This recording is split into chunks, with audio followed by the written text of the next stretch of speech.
So this is the update to the Flicker Strike Invoker. The build has been performing just off the charts. Super well. Excellent single target, excellent clear, very defensive. This is a Xesht +4. So about as hard as this guy gets unless you did a +6 for some reason. But you can see single target is solid. This is not on like, you know, 300 divines worth of gear. I'm not using Ascendancy or anything. This is pretty affordable. I have included more budget versions, but this is kind of where the build's at. I will show you the clear in a second, but here's a single target just trying to not die. Give him a little spank for the cull. There we go.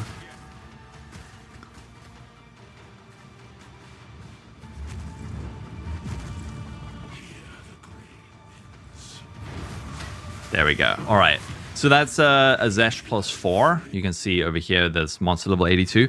I'm using VLC for this. Normally what I would do with build guides is like chop up footage. I figured using VLC is probably a better way to do it because then you can see it's just like unedited footage. I'm not like cutting out anything to make the build look better, but that's an example of the single target. By the way, this full guide is up on Mobalytics. I have like the very budget version, how to level the builds. If you have a little bit of leveling gear, here's the leveling setup. It explains the tree, all of this. It also then goes into the next steps, early end game. So you can see all of this information here. I've explained the kind of mods you want to get on your gear, the functions of the skills, how to scale your explosions and solve your mana problems, and then going into the version that I have where we're going Chaos Innoculation and just talking more about that. So this will be linked in the description. You can find all of the information here, but you've seen the single target. Now for clear, I figured probably a good way to show clear is just like run a really like ugly map with mods that I have no right running. So here's a tier 15 with 41% daily, 74% monster life. This is when the build really starts to shine, is in content like Breach. So let's just pop ahead. At the start of maps, there's a little bit of a ramp because for this build, we need to generate some power charges just to start out.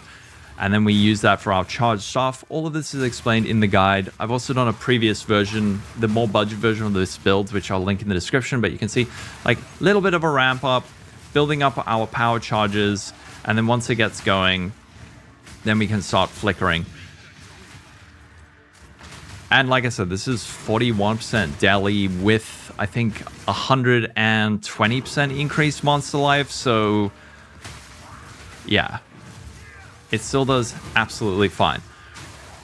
Let me skip ahead to a Breach. There's actually two setups of this build that I've been testing. One is just what you're seeing now, where it's very clean and consistent. The flickers are more consistent, but then, as I'm sure many of you have seen, I think Don the Crown has done some Herald of Ice Thunder tech that it allows for these big explosion chains. I also test that, and I'll go into it a bit later. I do like it for some reasons. I don't like it for other reasons, but let's find a little bit of a Breach and see what happens. All right. Obviously spawns directly next to a wall.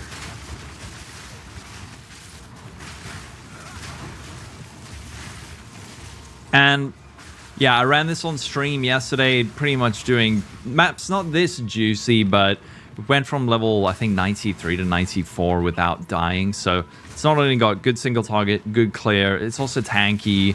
It's not too expensive. If I was allowed to, I would say this is the best build. Because, I mean, it's the best one I've ever played. It's definitely the best build that I've ever made. So, best build? Confirmed? So that's the one setup. The other setup, I went back to town, and I will include this in the guide, but this is more of the explosion chain version of the build.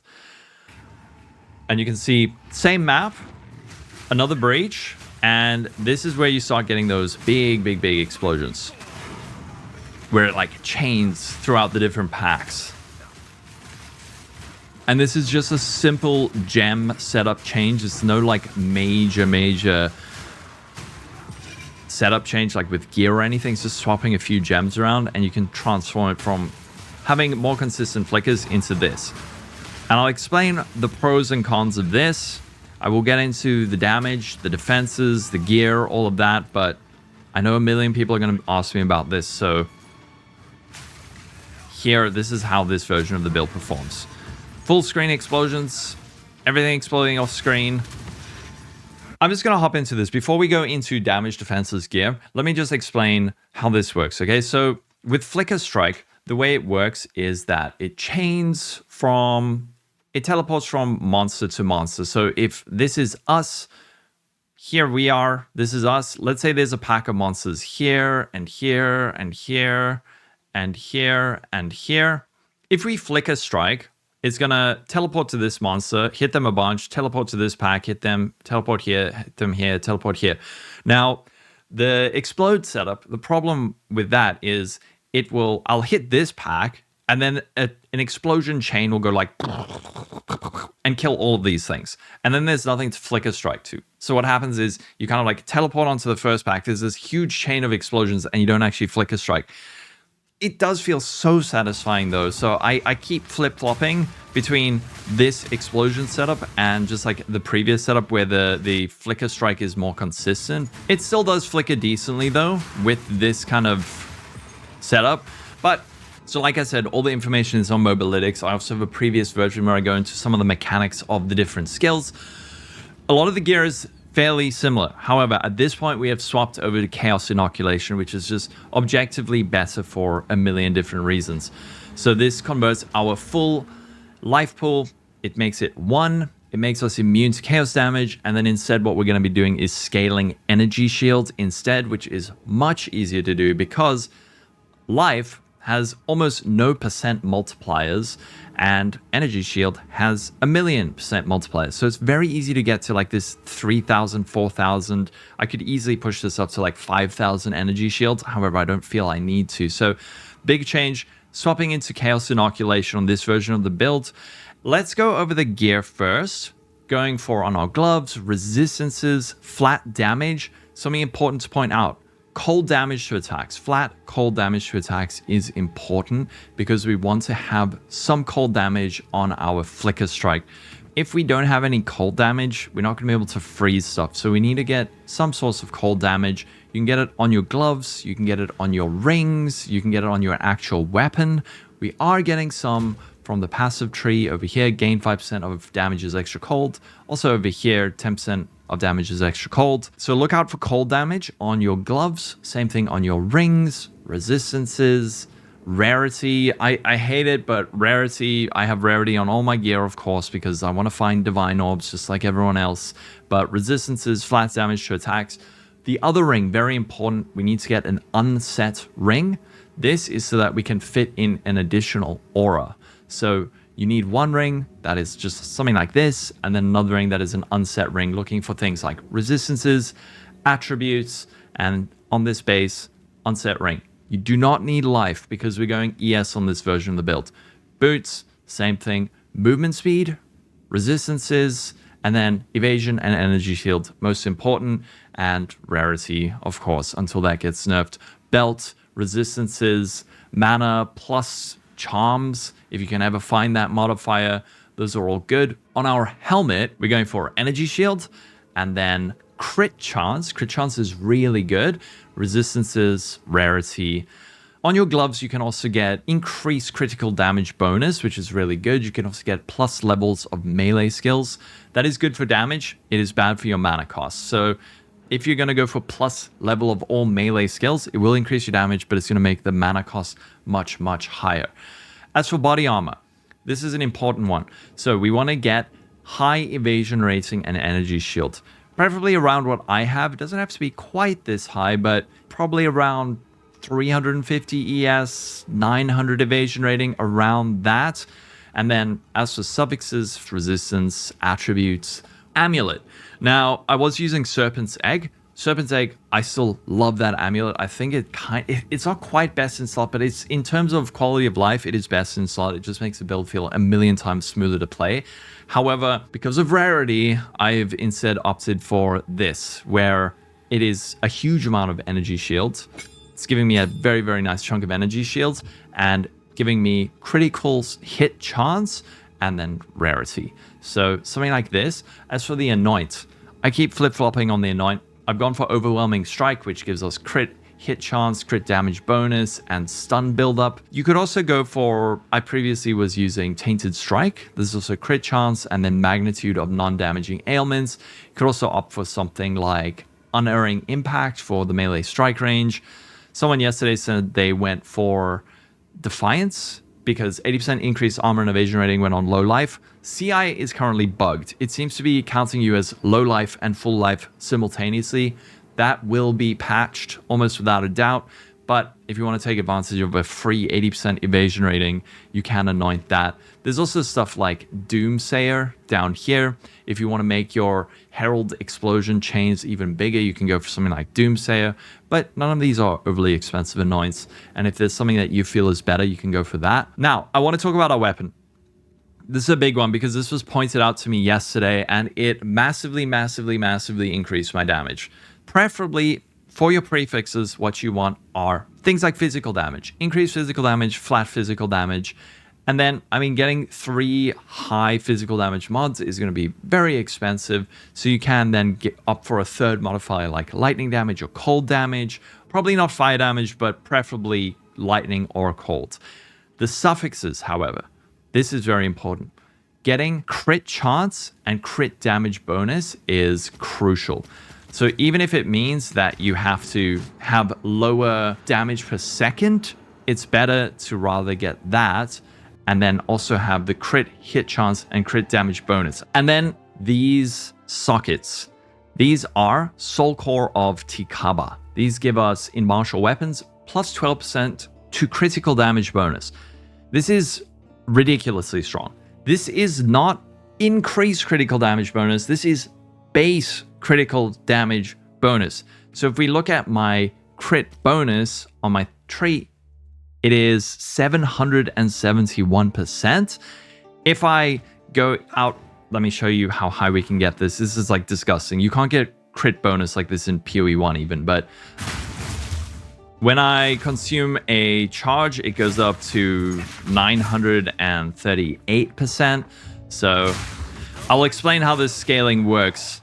But 938% increased critical damage bonus, that would be impossible without some of these things that I will show you. So now I know how much you all have a good spreadsheet, but this section is very important. This is like damage scaling. It's foundational stuff to do with Path of Exile. But just explaining how we get those damage numbers so high up and why things like base multipliers and increased multipliers, how they work together to create these like really big numbers together. So in Path of Exile 2, your critical damage bonus base is 100%, meaning that if you have no increased critical damage bonus scaling, when you do deal a critical strike, you're dealing effectively twice as much damage. If we break this down from a percentage into just an integer or a full round number, that would be a base bonus of 1. Now, if you have no increased critical damage bonus, so it would just be like 1, this total would be 1. You would deal 100% increased damage when you do crit. If we can instead get this number up, this increased critical damage bonus number up, of course, this number is then going further up. So if our base bonus is this, and then on the tree, we get stuff like this, 60% increased critical damage bonus. There's a whole lot of increased critical damage bonus around the tree, but let's just say we have 100% increased critical damage bonus. This would be then 2. So it would be 200% increase, so 2, and then you can see we are dealing 200%. This is like a multiplier, so it would be like dealing 200% increased damage. However, if we can affect this base number, then this whole chain gets multiplied even more. This is where the 2 critical damage bonus differs from increased critical damage bonus.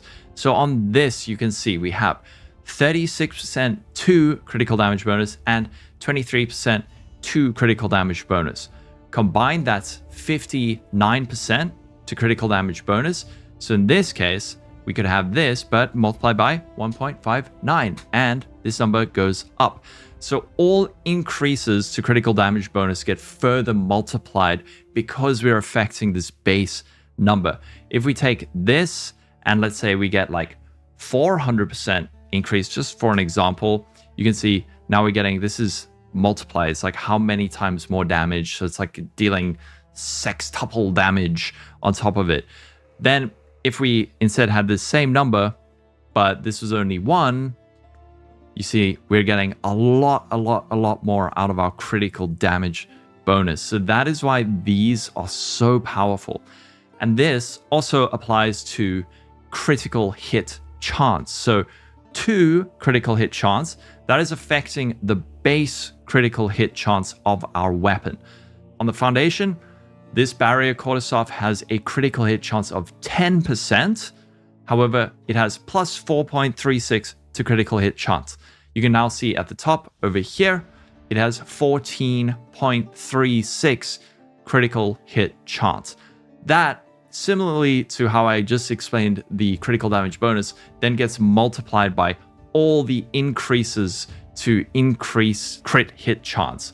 If, let's say, I have 200% increased critical hit chance increased, and I have 10 crit chance, that would be 30% increased. Well, I'd have a 30% chance to crit. However, if you can then increase that base number, it all down the chain gets multiplied much more. So this is very important. I'm not 100% sure at which point exactly going for the critical damage bonus is better than going for the physical damage with the iron runes. This is where like path of building would come in to be helpful. I think if you're probably running about 40% crit chance and like a decent amount of increased crit bonus from these points along the tree, going for this is going to be a much bigger damage increase. Check it out on your gear. When you search for a staff, you can often get something like this. I think I only paid like 3 divines for this, and it was a huge damage upgrade for me just because of the crit damage bonus, changing the sockets and multiplying it instead of having just the base damage, which is very important. Don't get me wrong, that increased physical damage is very important. That's like the first step of the multiplier. You need to first hit hard and then get it multiplied with your crit chance and crit bonus. But instead of going for like a 600 PDPS staff, rather look at maybe getting like a 400 PDPS staff with good crit, because it might actually increase your damage. Hopefully that all made sense. Now let's have a look at the tree. A lot of the tree, very similar to what it was.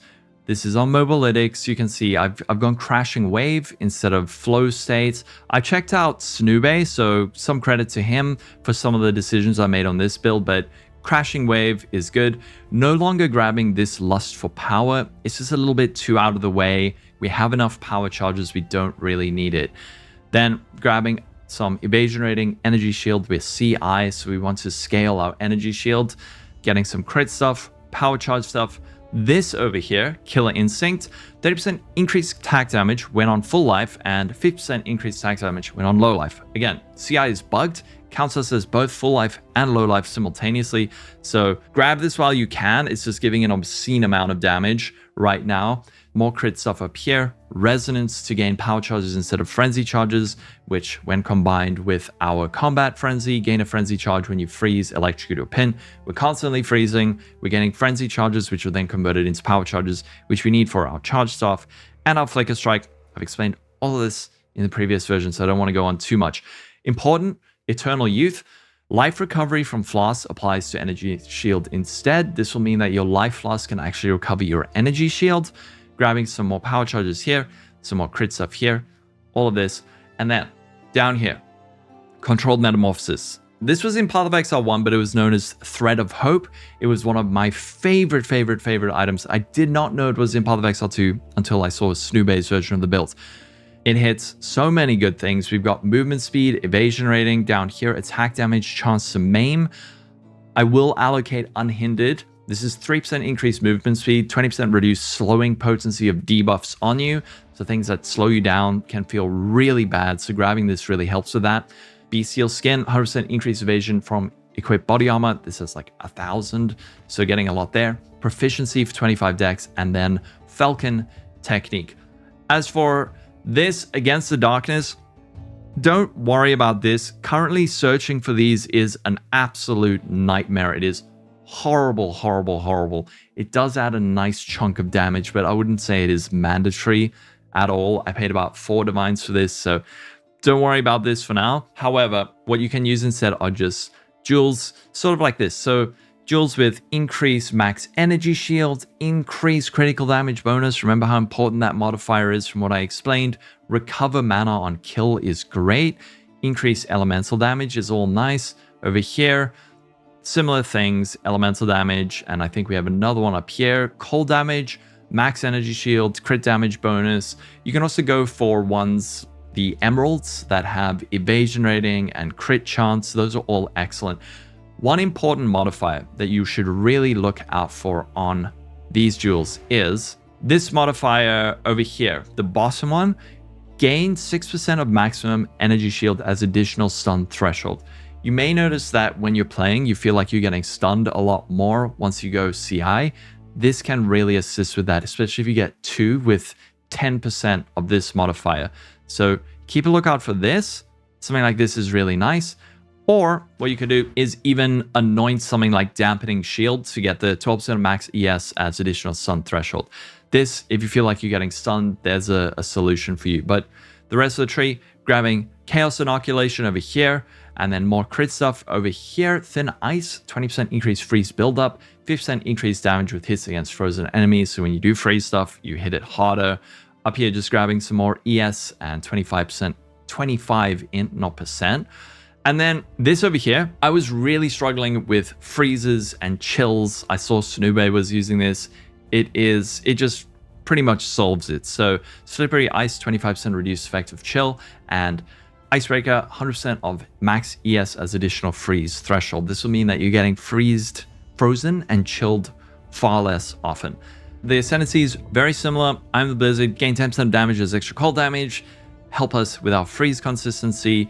Over here, Lead Me Through Grace, we're getting Spirit from our equipped body armor. Over here, this gives us some physical damage reduction from our body armor, well, from our evasion. Over here, critical hits ignore non-negative enemy monster elemental resistances. If you are going to do a Xesht and you're struggling with your single target or any kind of boss, what you can do is unspec and protect me from harm, and then instead grab Unbound Avatar or I Am the Thunder. I've explained in order how to get those, which ones to take first on the build guide. And then in terms of defenses scaling, just getting a high energy shield pool, that is very helpful. High evasion rating, so you're not getting hit as often. Evasion rating will not save you from big AoEs or slams, but that's where the energy shield comes in to protect you. When you do take a hit, you have the pool to back it up. As for the physical damage reduction coming from and protect me from harm, this is just going to help you with lots of little small chip damage hits. And then cap your resistances with CI, so we don't need any chaos resistance, but just get that evasion rating up, get your energy shield up. You can do that with all of these gear pieces. If you feel you don't have enough energy shield, you can grab Spectral Ward. This will grant you another nice chunk of energy shield, and these are lead up points as well. As for the gems, one important one to talk about is Grim Feast. This is very nice for your energy shield recovery. It allows you to overcap your energy shield, or rather overflow your energy shield. So this will allow you, while mapping, even while bossing, to double your energy shield pool. So I can be sitting at like 7,400 energy shield. And then as for the rest of the auras, Combat Frenzy with Profusion. This is how we generate our power charges with Resonance. Wind Dancer for more evasion rating. Herald of Ice and Herald of Thunder. I will link this version in the description. Give it a test, see how it feels, see if you prefer the other version with the more consistent flickers or the just big one-hit slap, everything explodes. Flicker Strike, getting quality on all of your gems, very important. As for the last thing, with this setup, the Herald of Ice and the Herald of Thunder, we don't really need the previous casts on freeze, voltaic, mark setup because our chains are so consistent. Instead, what you can do is use something like Blink. Blink, this replaces your dodge roll with a short cooldown spell that allows you to tunnel through space, instantly teleporting a medium distance away. This is just very, very, very good for bosses, for mapping, especially for mapping on breaches, because what happens is you'll go to one side of the breach, kill everything there, and then have to run all the way back. And if you can blink a couple of times to get back to the other side, it's very helpful. Linking this with Arcane Tempo for more cast speed, and then Ingenuity for increased cooldown recovery rate. Second wind, you can pop this in so that you can use it twice before it goes on cooldown. So 1, 2, and then it's cooling down. But if you have any questions about the build, I'm sure there is a lot that you want to know. You can join the Discord. I am streaming this build, so come in, ask questions. The guide is on Mobalytics.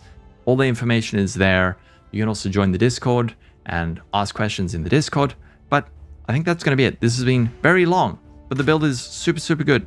I'm in love with it. It does everything. Anyway, that's going to be it. Have a wonderful day. Stay safe. Catch you in the next video, and bye-bye.